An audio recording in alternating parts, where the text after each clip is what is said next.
Hi viewers, welcome to our channel. ప్రస్తుతం మనతో పాటు దామో బాలాజీ గారు సీనియర్ జర్నలిస్ట్ ఉన్నారు. వారితో ఒకసారి మాట్లాడదాం. నమస్కారం సార్. నమస్తే సార్, తమిళ యాక్టర్స్ ఇద్దరు ప్రభు గారు అండ్ విశాల్ గారు, వీళ్ళిద్దరు కూడా హెల్త్ ఇష్యూస్ తో బాధపడుతున్నట్టుగా తెలుస్తుంది సార్. ప్రభు గారికి ఏమో బ్రెయిన్ సర్జరీ అయిందని చెప్పేసి వార్తలు వచ్చాయి. విశాల్ గారికి సంబంధించి ఒక వీడియో వైరల్ అవుతుంది, అంటే వణుకుతున్నాడు, నడవడానికి కూడా అవస్థ పడుతున్నాడు, అసలు ఏం జరిగిందా అని చెప్పేసి ఫ్యాన్స్ కూడా ఆందోళనకు గురవుతున్నారు. మరి వీళ్ళ పరిస్థితి ఏ విధంగా ఉంది, ఏం చెప్తారు సార్? ఇప్పుడు తమిళ ఇండస్ట్రీలో ఇద్దరు ప్రభు అంటే శివాజీ గణేషన్ కొడుకు.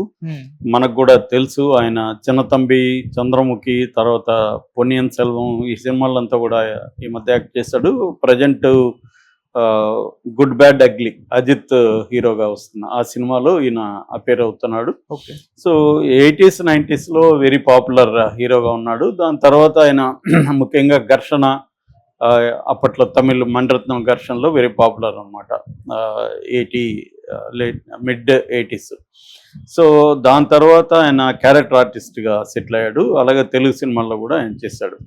సో ఆయనకి బ్రెయిన్ సర్జరీ అయిందని చెప్తున్నారు. యాక్చువల్గా ఆయనకి అది మామూలుగా ఫీవర్ అండ్ హెడేక్తో హాస్పిటల్లో జాయిన్ అయ్యాడు. జాయిన్ అయినాక వాళ్ళు కొన్ని టెస్టులు చేసినాక అతనికి బ్రెయిన్లో, అంటే మిడిల్ సెరెబ్రల్ ఆర్టరీ అంటారు, అంటే బ్రెయిన్లో మధ్యలో ఒక బ్లడ్ని తీసుకెళ్లే ఒక చిన్న పైపు లాంటిది ఆర్టరీ ఉంది. అది బల్జ్ అయిపోయింది అనమాట, అంటే ఉబ్బిపోయి బ్లడ్ వెళ్ళట్లేదు. దాన్ని బెలూనింగ్ అంటారు అనమాట. అట్లాంటి బెలూనింగ్ జరిగింది. అదేంటంటే ఆర్టరీ, దాన్ని bifurcation of the middle cerebral artery అంటారు. అది బ్రెయిన్లో మేజర్ పార్ట్కి బ్లడ్ తీసుకెళ్లే ఇదనమాట. అది ఎప్పుడైతే బెలూనింగ్ అయిందో బ్లడ్ ప్రాబ్లం వచ్చింది. సో దానికి ఒక సర్జరీ చేశారు. అయితే ఇప్పుడైతే స్టేబుల్గానే ఉన్నాడు, ఇంటికి వెళ్ళిపోయాడు అని చెప్తున్నారు. కాకపోతే ఏంటంటే బ్రెయిన్ ఫాగ్ అనే ఒక కండిషన్ వచ్చే అవకాశం ఉందని చెప్తున్నారు. బ్రెయిన్ ఫాగ్ అంటే క్లియర్ థింకింగ్ ఉండదు. ఫాగ్ అంటే తెలుసు కదా మనకు, మంచు, పొగ మంచు కప్పేయడాన్ని ఫాగ్ అంటాం. అట్లాగే బ్రెయిన్ కూడా ఏంటంటే ఫంక్షనింగ్ కరెక్ట్గా ఉండదు, అంటే చాలా మర్చిపోతారు, ఫోకస్ ఉండదు. ఫర్ ఎగ్జాంపుల్ ఏదైనా మాట్లాడాలంటే కరెక్ట్ పదం అక్కడికి రాదనమాట, వర్డ్స్ మర్చిపోతారు. ఇలాంటిది బ్రెయిన్ ఫాగింగ్ అంటారు. అలాంటి కండిషన్ ఆయనకు వచ్చే అవకాశం ఉందనేది కూడా చెప్తున్నారు. ప్రజెంట్ అయితే స్టేబుల్గా ఉన్నాడు ఆయన అనేది చెప్తున్నారు. ఇక రెండవ విషయం వచ్చి విశాల్ ఏంటంటే మదగధ రాజా అనే ఒక సినిమా 2013లో షూటింగ్ అయిపోయింది. అంటే దాదాపు 12 ఏళ్ల తర్వాత అది ఇప్పుడు రిలీజ్ అవుతుంది. సో దాని ప్రమోషన్ల కోసం ఆయన స్టేజ్ మీదకి వచ్చాడు. ఆయన మాట్లాడుతుంటే మైక్ పట్టుకొని చెయ్యంతా వణికిపోతుంది. సో నడవలేకపోతున్నాడు. పక్కన అసిస్టెంట్ని ఊనుకొని నడుస్తున్నాడు. సో అందరూ కూడా అక్కడ పరామర్శిస్తున్నాడు. సో ఇప్పుడు ఆ వీడియో వైరల్ అయింది. నిన్నంతా కూడా మన ఛానల్ లైవ్లో పెట్టాయి ఆ వీడియోని. దానికి ఇప్పటి వరకు అఫిషియల్గా అతని హెల్త్ కండిషన్ ఏందని చెప్పలేదు. కొద్దిగా వీక్ కూడా అయినట్టుగా, సన్నబడినట్టు కూడా తెలుస్తుంది. అంటే మామూలుగానే విశాల్ చాలా స్ట్రాంగ్ బాడీ అవుతుంది, one of the best 6 pack bodies తమిళనాడులో.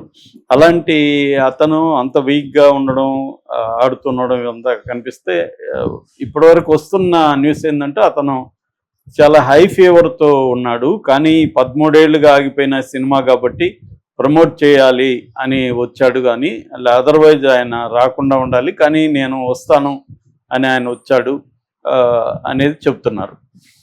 సో ఒకటేమో ఆందోళన ఎక్స్ప్రెస్ చేస్తున్నారు, ఏమైంది విశాల్కి, అసలు నిజం చెప్పండి, మామూలుగా ఫీవర్ అయితే కూడా ఇంత వణికిపోతారా? అంటే చలి జ్వరం ఉంటే వణుకుతారు ఖచ్చితంగా, చలి వస్తే చాలా ఇంకా ఎక్కువగా కూడా వణుకు వస్తుంది, షివరింగ్ వస్తుంది. మరి అట్లాంటి కండిషన్ ఉన్నప్పుడు ఆయన అక్కడే కూడా అనౌన్స్ చేయొచ్చు, నాకు ఫీవర్ ఉంది అయినా కూడా నేను దీనికి వచ్చానని చెప్పేసి ఉంటే ఒక పని అయిపోయేది. కానీ ఎప్పుడైతే అది చెప్పలేదో, ఆయనకి ఇంకేమన్నా హెల్త్ ఇష్యూస్ ఉన్నాయా, ఎందుకు ఇంత సన్నగా అయిపోయాడు, నడవలేని పరిస్థితి ఉంది, ఇవన్నీ చెబుతున్నారు. అంటే వాళ్ళే అఫిషియల్గా అనౌన్స్ చేస్తుంటే పోయిండేది. అది చేయకపోవడం వల్ల రకరకాల ఊహాగానాలు వస్తున్నాయి. మేబీ అఫిషియల్గా ఈరోజు ఏమన్నా అనౌన్స్ చేస్తారు. ఎందుకంటే ఇట్లా ఈ స్థాయిలో ఊహాగానాలు వచ్చినప్పుడు అఫిషియల్గా వాళ్ళే చెప్పడం ఎప్పుడు కూడా బెటరు. లేదు ఇది కొంత రాని మనకి సినిమాకి పబ్లిసిటీ అనుకొని ఉంటే కూడా చెప్పలేం మనం ఇవాళ. ఎందుకంటే సినిమా వాళ్ళు అలా కూడా ఆలోచిస్తారు కదా, ఒక 2 రోజులు జరగని దాని తర్వాత మనం అనౌన్స్ చేద్దాం అనేది కూడా అనుకోండొచ్చు. ఎందుకంటే ఈ సినిమా 13 ఏళ్ళుగా ఆగిపోయిన సినిమా కాబట్టి ఇప్పుడు చూడాలని ఎవరికి ఇంట్రెస్ట్ ఉండదు. 13 ఏళ్లకు ముందు షూటింగ్ అయిపోయిన సినిమాని ఇవాళ ఎందుకు చూడాలనిపిస్తుంది, ఎవరికి అనిపించకపోవచ్చు. కాబట్టి కూడా దీనికి కొంత పబ్లిసిటీ రాని అనేది ఏమన్నా వెయిట్ చేస్తున్నారు అనేది కూడా చూడాలి. అట్లాగే మనకి కన్నడలో కూడా 2 రోజుల ముందే చూసాను నేను. శివరాజ్ కుమార్ క్యాన్సర్తో ఆయన కొంతకాలం బాధపడి ట్రీట్మెంట్ తీసుకొని నిన్నొచ్చే ఆయన మీడియా ముందుకు వచ్చి నేను బాగానే ఉన్నాను, ఇప్పుడు ట్రీట్మెంట్ తీసుకున్నాను. ఎందుకంటే ఆయన బోల్డ్గా నాకు క్యాన్సర్ అని కూడా అనౌన్స్ చేశాడు. మనకి ఇక్కడ అక్కినేని నాగేశ్వరరావు కూడా 90s ఏజ్లో ఉన్నప్పుడు ఆయన క్యాన్సర్ వచ్చినప్పుడు ఆయన కూడా రకరకాల ఊహాగానాలు ఉంటే ఆయన ఓపెన్గానే వచ్చి మీడియా ముందు అనౌన్స్ చేశాడు. అలాగే శివరాజ్ కుమార్ కూడా నాకు క్యాన్సర్ ఉంది అని చెప్పారు. శివరాజ్ కుమార్ ఏంటంటే ఆయనకి ఎప్పుడు ఒక 20 సినిమాలు లైన్అప్లో ఉంటాయన్నమాట, అంత బిజీ స్టార్. సో ఆయన క్యాన్సర్ అనేసరికి ఒక్కసారిగా ఉలిక్కిపడ్డారు. బట్ ఆయన బాగానే ఉన్నాడని చెప్తున్నారు. సో ఓవరాల్గా ఈ ముగ్గురు మనం చెప్పుకున్న ముగ్గురు కండిషన్లో ఇద్దరు బాగానే ఉన్నారు. అంటే ప్రభువు కోలుకుంటున్నాడు, శివరాజ్ కుమార్ ఆల్రెడీ క్యాన్సర్తో రికవర్ అయిందని ప్రకటించాడు. విశాల్ది మాత్రం తెలియాల్సింది. విశాల్కి కూడా డేంజరస్ సిచ్యువేషన్ అయితే ఏమీ ఉన్నట్టయితే లేదు. ఉంటే ఈ పాటికి తమిళ మీడియా ఏదో ఒక రకంగా రాసేది. సో ఓవరాల్గా ఆయనకి ఏదో టెంపరీ హెల్త్ ఇష్యూ ఉన్నట్టుగా తెలుస్తుంది. మరి అంటే టైఫాయిడ్ లాంటి ఫీవరు లేకపోతే అట్లాంటి ఏమైనా వచ్చాయా అనేది చూడాలి. Okay sir. సో ఇలాగా అసలు ఈ మధ్య కాలంలో మనకి చాలామంది ఆర్టిస్టులు చనిపోతున్నారు, మామూలుగా జనం కూడా ఎక్కువగా చనిపోతున్నారు కోవిడ్ తర్వాత. అంటే కోవిడ్ ఎఫెక్ట్ అనేది ఎక్కువగా మనకు కనిపిస్తుంది. దీన్ని పోస్ట్ కోవిడ్ ఎఫెక్ట్ అంటారు, ఒక్కోసారి లాంగ్ కోవిడ్ అని అంటారు. లాంగ్ కోవిడ్ అంటే కోవిడ్ వచ్చి నయమైపోయింది అనుకుంటారు కదా, కానీ లోపల దాని లక్షణాలు ఉండిపోతాయి అన్నమాట. దానివల్ల ఏమవుతుందంటే ఎక్కువగా ఎలాంటి ఇష్యూస్ వస్తున్నాయంటే బేసిక్గా హార్ట్ రిలేటెడ్ ఇష్యూస్ ఎక్కువగా వస్తున్నాయన్నమాట. మయోకార్డిటిస్ అంటారు, అంటే ఇన్ఫ్లమేషన్ అన్నమాట. హార్ట్ దీంట్లో హార్ట్ మజిల్ అనేది ఇన్ఫ్లమేషన్కి గురవుతుంది. అట్లాగే అరిథమియా అనేది హార్ట్ ఎలక్ట్రికల్ సిగ్నల్స్ని ఆల్టర్ చేస్తాయి, చేస్తాయి అన్నమాట. అవి ఆ జబ్బుని అరిథమియా అంటారు. అట్లాగే బ్లడ్ క్లాట్ అవుతుంది చాలా మందికి. అందుకనే ఎక్కువ మంది చనిపోవడానికి ఇది బ్లడ్ క్లాట్. అంటే కరోనా లక్షణాల్లో ఒకటి ఏంటంటే బ్లడ్ క్లాటింగ్ అనమాట. అట్లాగే పెరికార్డిటిస్ అనే ఇంకొక రకమైన కండిషన్, హార్ట్ కండిషన్. అది ఇన్ఫ్లమేషన్ మెంబ్రెయిన్ అరౌండ్ హార్ట్ అనమాట. హార్ట్ చుట్టుపక్కల ఉండే మెంబ్రెయిన్కి ఇన్ఫ్లమేషన్ రావడాన్ని పెరికార్డిటిస్ అంటారు. అట్లాగే చాలా మందికి హార్ట్ ఫెయిల్యూర్ జరుగుతుంది, ఎక్సెస్ ఫ్లూయిడ్ స్వెల్లింగ్, దీన్ని ఎడెమియా అంటారు, స్వెల్లింగ్ జరగడం హార్ట్. అట్లాగే చెస్ట్ పెయిన్స్ రావడం, ఇలాంటివి కూడా బాగా పెరిగాయి అనమాట. వాటితో పాటు ఏంటంటే బీపీ, కొలెస్ట్రాల్ బాగా పెరుగుతున్నాయి. అట్లా రకరకాల లంగ్ ఇష్యూస్ వస్తున్నాయి.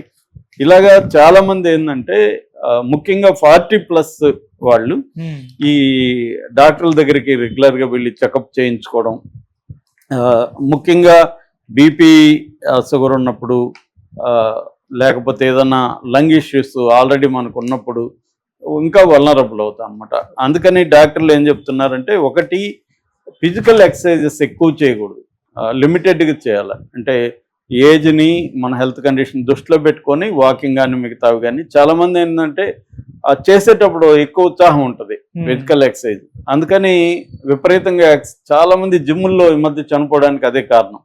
వాళ్ళు ఏంటంటే 3 గంటలు 4 గంటలు ఈ 6 ప్యాక్ పిచ్చి కూడా చాలా మందికి పట్టుకుంటుంది.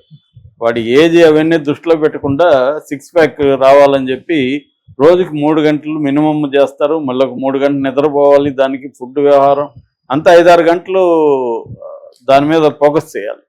అందువల్ల యాంగ్జైటీ కూడా ఉంటుంది మెంటల్గా మనం.